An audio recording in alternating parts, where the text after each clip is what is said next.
ह्या आपण एपिसोडमध्ये किचन टिप्स बघणार आहोत बरं का।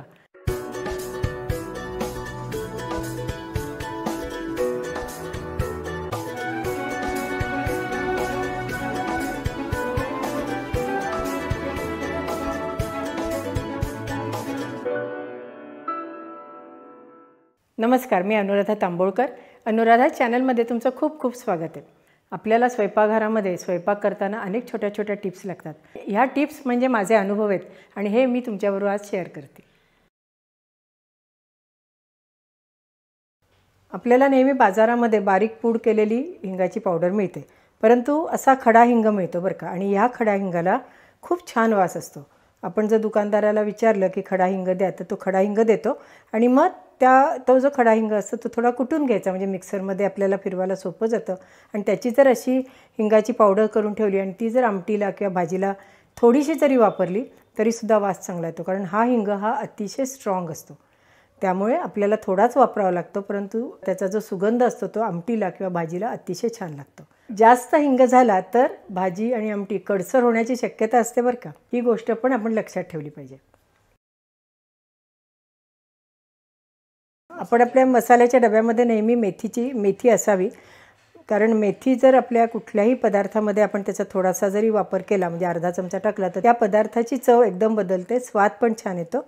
तर अशाच मेथी तळून जर आपण त्याची पावडर करून ठेवली, पूड करून ठेवली, भाजी आमटी तयार झाली असेल तर त्याच्यात एक चिमूटभर ती आपली मेथीची पावडर घातली तरीसुद्धा त्या पदार्थाची चव चांगली येते। लिंबाचा रस काढल्यानंतर ज्या लिंबाच्या फोडी असतात त्या एका बरणीमध्ये भरून ठेवाव्यात। त्याच्यात 2 चमचे मीठ घालून ठेवून द्यावं। ही छान जी आपली मिठामध्ये लिंबाची फोड मुरलेली आहे, ही आपण ह्याच्यावर थोडासा बेकिंग सोडा टाकला आणि कुठलाही तेलकट भाग जर आपल्याला स्वच्छ करायचा असेल तर ह्याचा आपल्याला पटकन उपयोग होतो। या सगळ्या लिंबाच्या साली रोज जशा होतील तशा मी एका बरणीत घालून ठेवते आणि त्याचा मला खूप छान उपयोग होतो।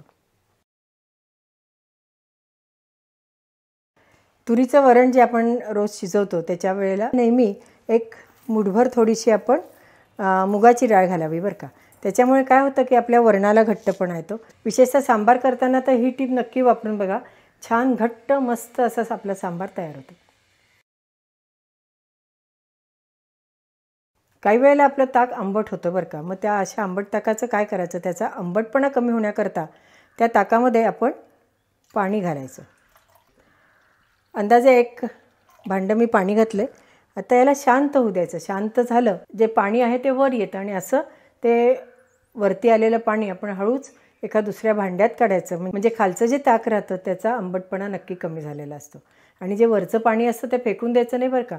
ते कढीलिंबाला किंवा कुठल्याही झाडाला घातलं किंवा त्याच्यामध्ये आपण कणिक किंवा पुऱ्या काही भिजवल्या तरीसुद्धा त्याची चव चांगली येते। ह्या टिप्स तुम्हाला कशा वाटल्या मला अभिप्रायामध्ये नक्की कळवा।